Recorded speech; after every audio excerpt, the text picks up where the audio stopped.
السلام علیکم ورحمۃ اللہ وبرکاتہ۔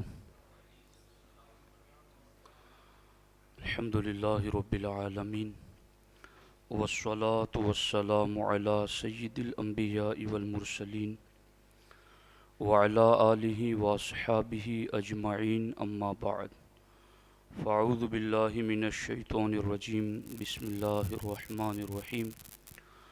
وقل رب زدنی علما، صدق اللہ العلی العظیم وصدق رسولہ النبی الکریم۔ بآواز بلند پڑھے الصلاۃ والسلام علیک یا رسول اللہ، الصلاۃ والسلام علیک یا حبیب اللہ، الصلاۃ والسلام علیک یا نبی اللہ وعلی آلک واصحابک یا نور اللہ،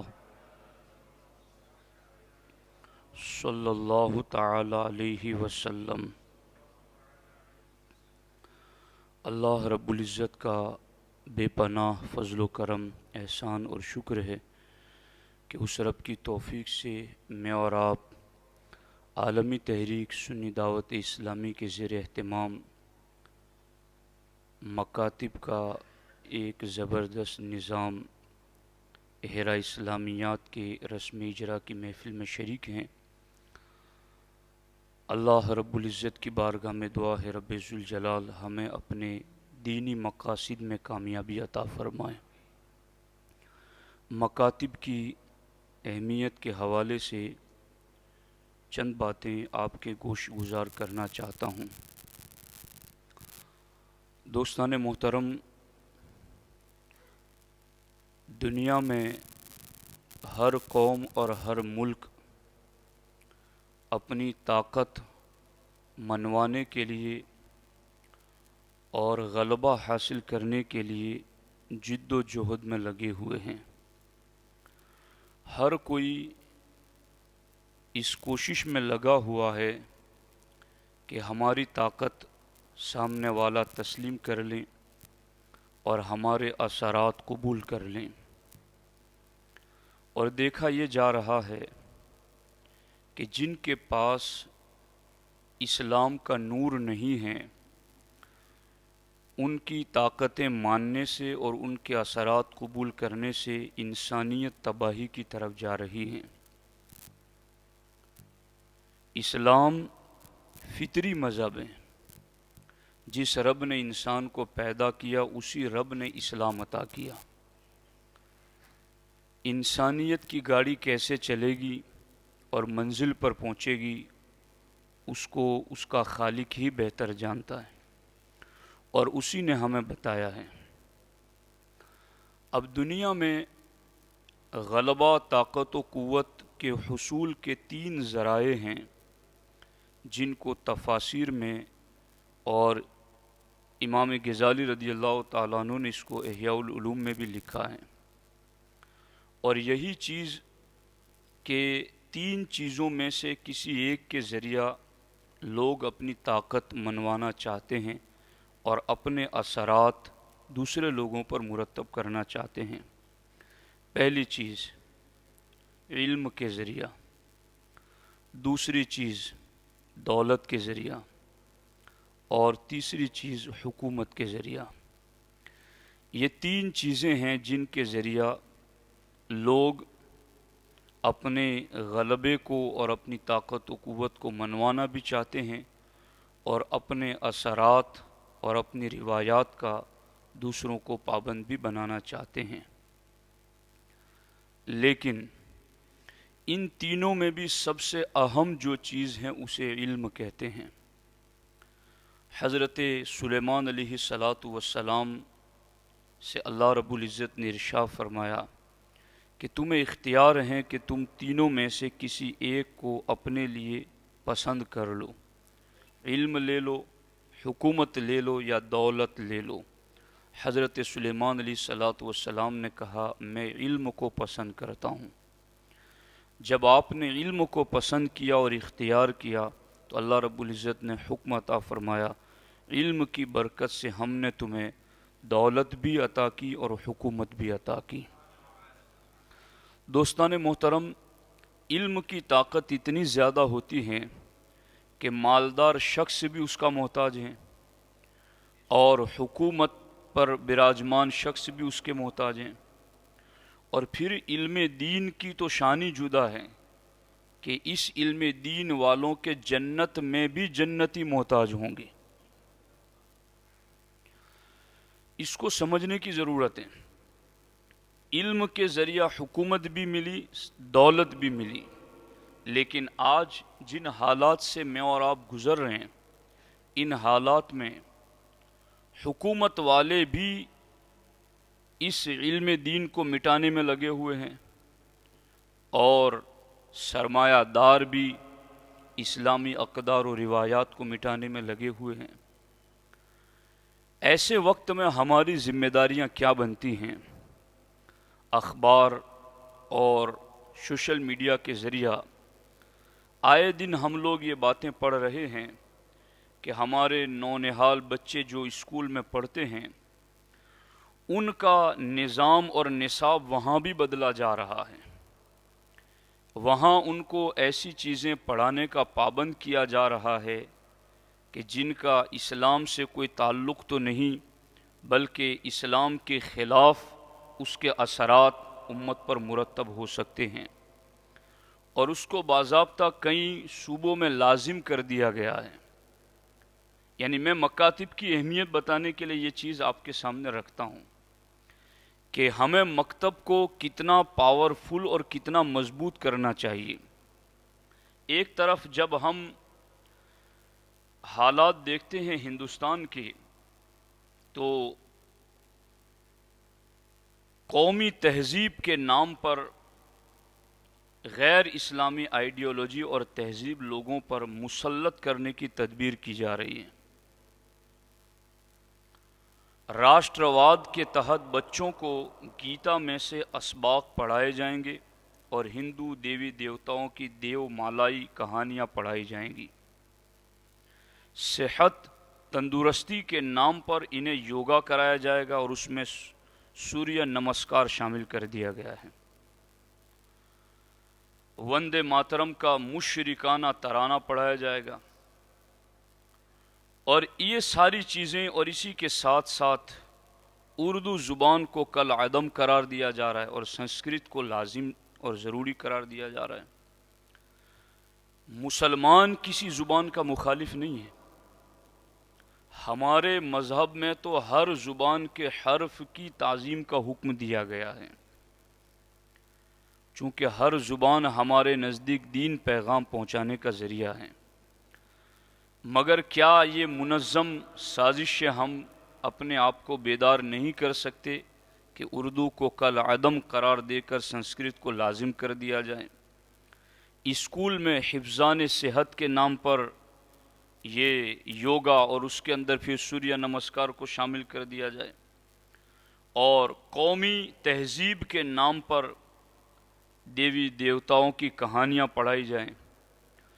ایک طرف یہ حالات ہمارے سامنے ہیں کہ پوری غیر مسلم دنیا، چاہے وہ ہمارے ملک کے رہنے والے ہوں یا یہودی عیسائی ہوں، ہر کوئی اپنے ایک منظم منصوبے کے تحت اپنی منزل کی طرف چل رہا ہے، اور بہت زیادہ غفلت کی چادر تان کر سویا ہوا ہے تو وہ سنی مسلمان سویا ہوا ہے،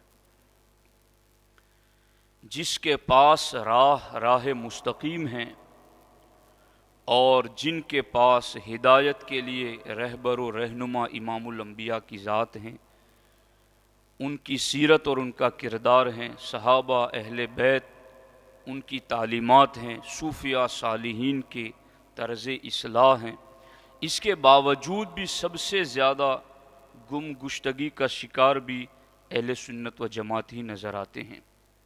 الحمدللہ عالمی تحریک سنی دعوت اسلامی نے اس کمزوری کو محسوس کیا، اور اس کو محسوس کر کے ہمارے محب گرامی حضرت مولانا غلام یاسین صاحب قبلہ مصباحی، انہوں نے کئی سالوں کی جد و جہد کے بعد، مسلسل انتھک کوششوں کے بعد، اپنی پوری ٹیم تقریباً 20 کے قریب علماء، حفاظ اور قراء کو ساتھ میں لے کر کے انہوں نے حرا اسلامیات کا ایک پورا نصاب مرتب فرما دیا۔ ان ساری باتوں کو سامنے رکھ کر کے کہ ہندوستان کا فیوچر کیا ہو رہا ہے، ہندوستان کس سمت میں جا رہا ہے، بڑے بڑے ادارے 2 سال سے بند ہیں اور نہ جانے اب کہاں تک اس کے اوپر پابندیاں رہیں گی، اور ان بڑے بڑے اداروں میں بھی جو سرکاری طور پر ایڈ ہیں، وہاں پر جبراً اسلامیات کو صرف ایک شعبے کے طور پر رکھنے کا حکم بھی جاری ہو چکا ہے کہ اسلامیات صرف ایک شعبے کے طور پر تم رکھو، باقی تم نے پورا اسکول، کالج اور یونیورسٹی کا غیر مذہبی لٹریچر بھی اس میں شامل کرنا ہے، تب ہم تمہیں ایڈ میں شامل رکھیں گے۔ تو ایک طرف بڑے بڑے اداروں کی یہ حالات ہیں، وہ بھی بند ہیں 2 سال سے، اور دوسری طرف اسکول کے یہ حالات بدلے جا رہے ہیں۔ ان حالات کو سامنے رکھ کر کے اب میں آپ کے سامنے امام اہل سنت امام احمد رضا محدث بریلوی علیہ الرحمہ کے لکھے ہوئے چند کلمات پڑھ کر سنانا چاہتا ہوں آپ کو، اور ان کو سننے کے بعد میں نے جب اس رسالے کو پڑھا، تدبیر فلاح و نجات و اصلاح، اس رسالے کو جب میں نے پڑھا تو میں نے یہ محسوس کیا کہ یہ جن حالات سے آج میں اور آپ گزر رہے ہیں، ایسے ہی حالات اس زمانے میں تھے، اور انہی حالات سے نکلنے کا راستہ کیا ہے وہی امام احمد رضا سے پوچھا گیا تھا، اور آپ نے اس کے اندر اسی کا حل بتایا ہے۔ چونکہ میرا موضوع مکاتب کی اہمیت کے حوالے سے، لہذا میں اعلیٰ حضرت کے ذکر کردہ چاروں اصولوں پر تفصیلاً گفتگو نہیں کروں گا، میں آخری اصول کی طرف توجہ کروں گا، مگر چاروں کو سرسری میں آپ کو سناؤں گا ضرور۔ سرکار اعلیٰ حضرت سے جو سوال ہوا وہ یہ ہیں کہ آج کل مسلمانوں کو کیا کرنا چاہیے، آج کل مسلمانوں کو کیا کرنا چاہیے، اور حالات آپ یوں ہی سمجھیں کہ جن حالات سے ہم گزر رہے ہیں ایسے ہی حالات میں امام احمد رضا کو پوچھا گیا تھا کہ آج کل مسلمانوں کو کیا کرنا چاہیے۔ اعلیٰ حضرت امام اہل سنت نے اس کا جواب دیتے ہوئے آپ نے ارشاد فرمایا،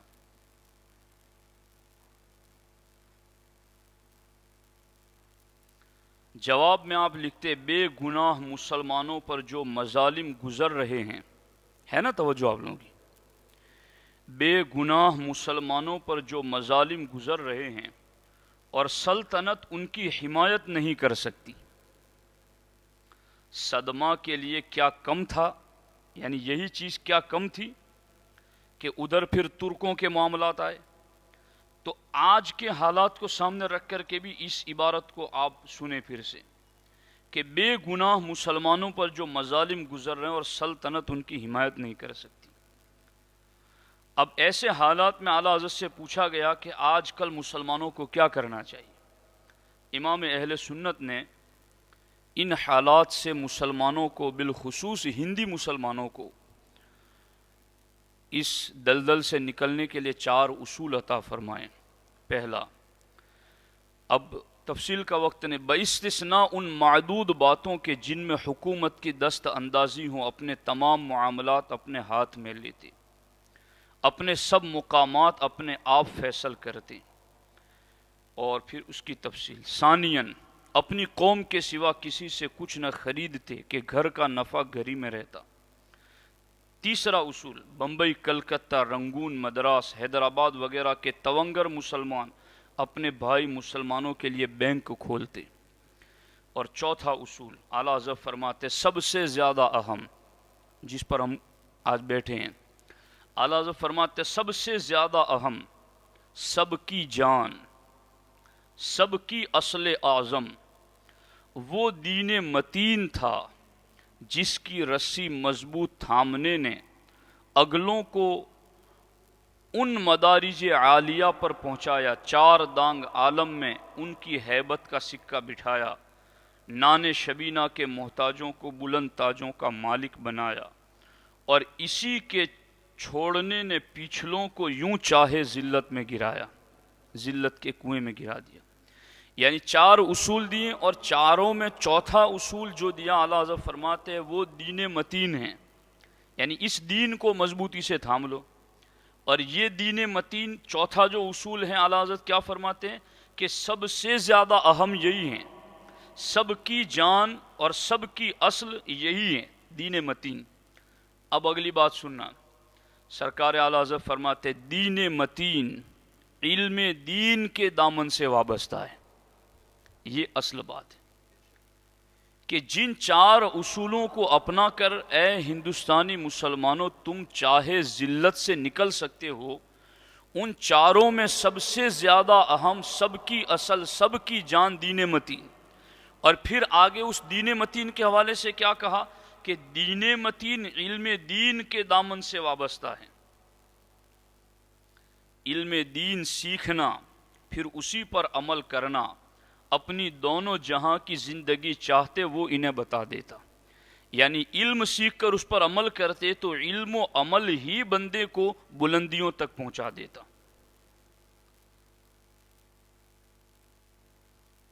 اعلیٰ حضرت فرماتے اندھو جسے ترقی سمجھ رہے ہو سخت تنزل ہے، جسے عزت جانتے ہو اشد ذلت ہے۔ مسلمان اگر یہ 4 باتیں اختیار کریں تو انشاءاللہ العزیز آج کی حالت سنبھل جاتی ہے، یعنی ابھی کی ابھی حالت سنبھل جائے گی اگر مسلمان ان 4 اصولوں پر عمل کریں۔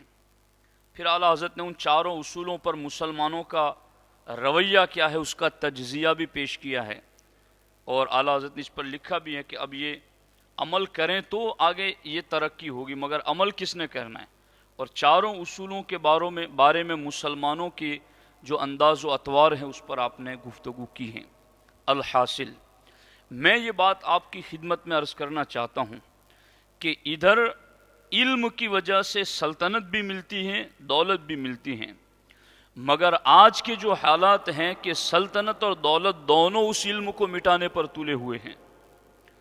تیسری طرف کہ جو نظام اسکول اور کالج کا بنتا جا رہا ہے وہ بالکل غیر اسلامک مزاج اور نظام میں ڈھالا جا رہا ہے اس کو، کہ جہاں پڑھنے والے بچے کے سادہ ذہن کا فائدہ اٹھاتے ہوئے اس کے ذہن پر بچپن ہی سے شرک اور کفر کی آمیزش پلا دی جائے اور اس کے ذہن پر اس کے دھبے لگا دیے جائیں۔ ایک طرف یہ کوشش ہے، دوسری طرف امام احمد رضا فرماتے ہیں کہ اگر تمہارے بھی یہ حالات ہیں تو میں نے یہ 4 اصول تمہیں دے دیے ہیں، اور ان 4 اصولوں میں چوتھا اصول ہے دین متین سے وابستہ ہو جانا۔ اور اعلیٰ حضرت فرماتے ہیں دین متین علم دین کے دامن سے وابستہ ہے، تو ادھر جائیں تو بھی بات اخیر میں پہنچ کر علم دین تک پہنچتی ہے۔ اعلیٰ حضرت نے جن حالات کا تذکرہ آج سے 100 سال پہلے کیا وہ حالات پھر پلٹ کر آ گئے، اور اعلیٰ حضرت نے بھی اس میں کہا کہ دین علم دین کے دامن سے وابستہ ہے، تو دونوں طرف ہمارے لیے علم دین ہی کی طرف پہنچنا لازم ہے۔ اور سچ فرمایا ہمارے نبی علیہ السلام نے العلم حیات الاسلام، علم ہی اسلام کی زندگی ہے، علم آئے گا تو اسلام زندہ ہوگا۔ اسلامی زندگی کے لیے جہالت سے بڑی کوئی مہلک بیماری نہیں، سب سے بڑی بیماری مسلم دنیا کے لیے جہالت ہے۔ اس جہالت کے خاتمے کے لیے علم کو پھیلانا ضروری ہے۔ اب جو مکاتب کی اہمیت یہاں میں آپ کی خدمت میں عرض کرنا چاہتا ہوں، یہ میری گفتگو کا ایک جز ہوا، اور اب میں ایک دوسری بات کی طرف آپ کی توجہ دلاتا ہوں کہ مکاتب کی اہمیت کیا ہے۔ 100% میں سے 2% بچے مسلم بستی کے دارالعلوم میں پہنچتے ہیں، باقی 98% بچوں کا بالغ ہونے سے مرنے تک اسلام پر قائم رہنے کا دار و مدار مکتب کی تعلیم پر ہے۔ اور پھر اس مکتب کی تعلیم پر بھی جس کا اتنا لمبا عرصہ حیات اس تعلیم پر جس کا دار و مدار ہے، وہ بھی کتنے سالوں تک رہتی ہے، اس کا بھی اس تعلیم کا بھی دائرہ کتنا مختصر ہے ہمارے یہاں، کہ 4 سال کی عمر کے بعد اس کو مکتب میں ایڈمیشن کرایا جائے، اور دوسری طرف ادھر 8ویں کلاس اسکول میں جائے یا 10ویں کلاس اسکول میں جائے تو پھر ادھر سے اس کو اٹھا لیا جاتا ہے کہ اب اس کو ٹیوشن جانا ہے، اب اس کو یہاں جانا ہے، وہاں جانا ہے، اب اس کے پاس یہ کام ہے، وہ کام ہے، اب اس کے پاس قرآن پڑھنے کا ٹائم نہیں، سنت پڑھنے کا ٹائم نہیں۔ تو آپ غور کریں، اسی لیے ہمارے ادارے بھی، اب ہمارے دارالعلوم میں بھی بچے آتے ہیں تو 1 سال تک تو ان کو صرف ناظرہ پڑھانا پڑتا ہے۔ اگر مکتب مضبوط ہوتے تو یہ سال جو دارالعلوم میں آ کر کے وہ ناظرہ اور تجوید ٹھیک کر رہا اس کی تو ضرورت نہ پڑتی۔ اب یہ سال جو ہے نا، یہ سال جب فضیلت میں وہ پہنچتا ہے تب پتہ چلتا ہے کہ یہ سال کتنا قیمتی تھا۔ بچے بچپن میں تو وہ یہ سمجھتے ہیں کہ چلو اب ہم یہاں پہنچ کر کے ناظرہ پڑھیں گے تو ہمیں مار نہیں پڑے گی اور بالکل آرام سے رہیں گے، کوئی تکلیف نہیں ہے، کوئی شدت نہیں ہے۔ مگر یہی سال جو خراب ہوتا ہے وہ آخری سالوں میں جا کے پتہ چلتا ہے کہ ہم نے کیا پایا اور کیا کھو دیا۔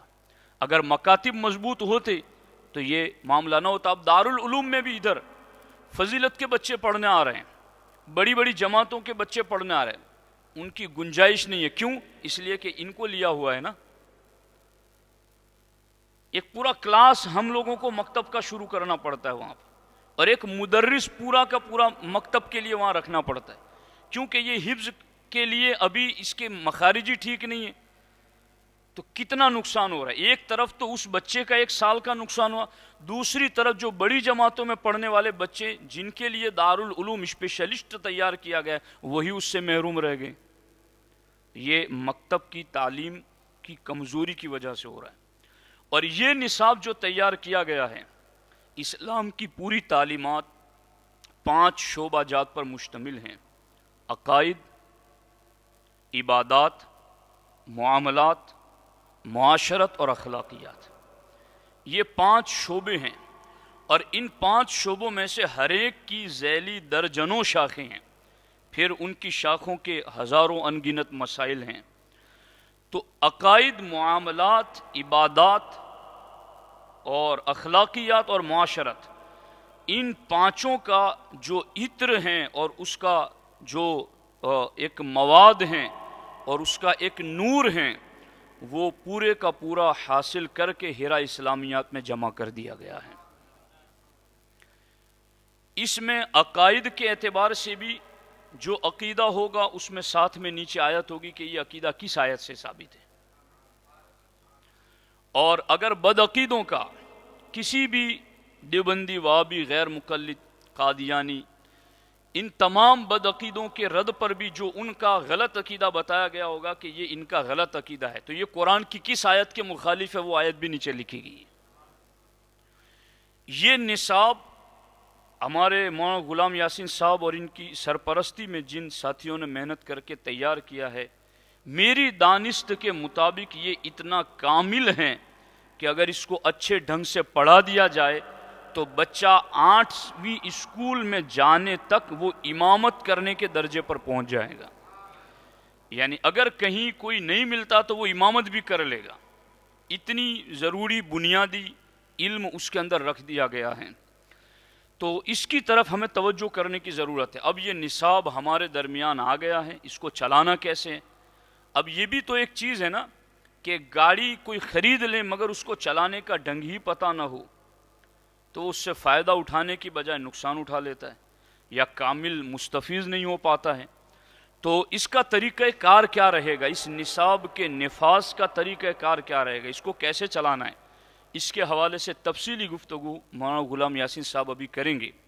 لیکن اس سلسلے میں یہ بات بھی اہمیت سے خالی نہیں ہوگی، ڈاکٹر اقبال جب بیرون ممالک سے اپنے ملک واپس تشریف لائے تو انہوں نے اپنی جو آپ بیتی میں جو چیزیں لکھی ہیں اس میں سے ایک بات انہوں نے یہ لکھی کہ یہ ادارے، یہ مکاتب، یہ بوریا نشین جو چٹائی پر بیٹھ کر کے پڑھا رہے ہیں ان کو معمولی نہ سمجھنا۔ اسپین کی سرزمین پر یہ مدرسے ختم ہو گئے تو دین ختم ہو گیا۔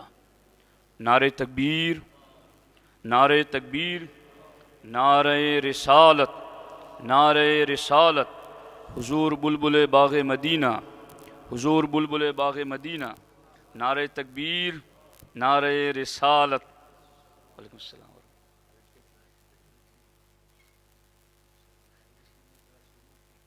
جی تشریف رکھیں آپ لوگ، درود شریف پڑھ لیں ایک مرتبہ، اللہم صلی علی سیدنا مولانا محمد و آلہ و اصحابہ وبارک وسلم، صلاۃ و سلام علیک یا رسول اللہ صلی اللہ تعالی علیہ وآلہ وسلم۔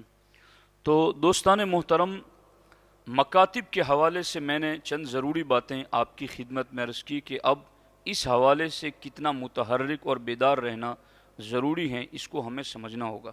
اب اس سلسلے کی ایک آخری بات عرض کر دیتا ہوں کہ جو ہم علماء ہیں، ذمہ داران ہیں، ان کے حوالے سے بڑی شدت کے ساتھ قوم میں یہ بیداری پیدا ہو رہی ہیں، اور قوم کے بڑے علماء اس بارے میں آگاہ کر رہے ہیں کہ جو بھی اساتذہ، علماء، ائمہ دین میں خدمت انجام دے رہے ہیں، ان کی خاطر خواہ خدمت کی جائے۔ اس حوالے سے قوم میں بیداری آ رہی ہے، اور یہ ہونا ہی چاہیے۔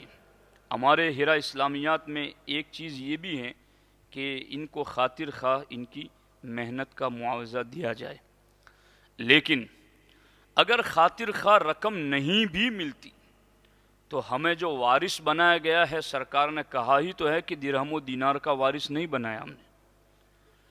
قوم کو جو کرنا ہے ان کو ان کی ذمہ داری یاد دلائی جائے گی، ان کے غیر مناسب رویے پر ان کی حوصلہ افزائی نہیں کی جائے گی، ان کو لایا جائے گا اس منزل پر کہ علماء کا، مدرسین کا بھرپور خیال رکھا جائے۔ لیکن اگر کوئی ایسی جگہ ہے جہاں حالات کی کمزوری کی وجہ سے یا کسی اور وجہ سے خاطر خواہ ہماری خدمت نہیں کی جاتی ہیں، تو پھر ہمیں یہ بھی دیکھنا ہے کہ اگر ہمیں وارث بنایا گیا تو ہمارے نبی نے یہ کہہ کر ہمیں وارث بنایا کہ میں نے تمہیں علم کی وجہ سے وارث بنایا ہے، درہم و دینار کا وارث نہیں بنایا ہے۔ اس کی طرف بھی ہماری توجہ ہونی چاہیے۔ اب یہ جو نصاب کا کامل تعارف ہیں، اس حوالے سے حضرت مولانا غلام یاسین صاحب قبلہ آپ کے سامنے مزید آگے کی باتیں عرض کریں گے۔ اللہ تبارک و تعالی ہمیں اپنے دینی مقاصد میں کامیابی عطا فرمائے۔ السلام علیکم ورحمۃ اللہ وبرکاتہ۔